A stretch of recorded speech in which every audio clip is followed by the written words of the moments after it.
Hello! In this video I will show you how to install Firefox browser on AGM Pad P2.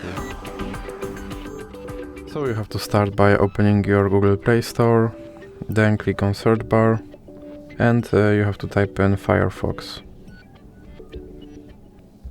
Now click search and you can click install.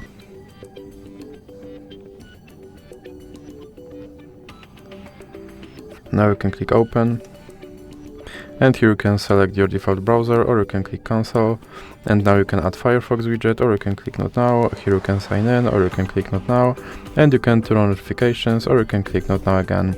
And as you can see, my Firefox browser is now installed and is ready to use. So that's it for this video. If you liked it, please remember to leave a like and subscribe.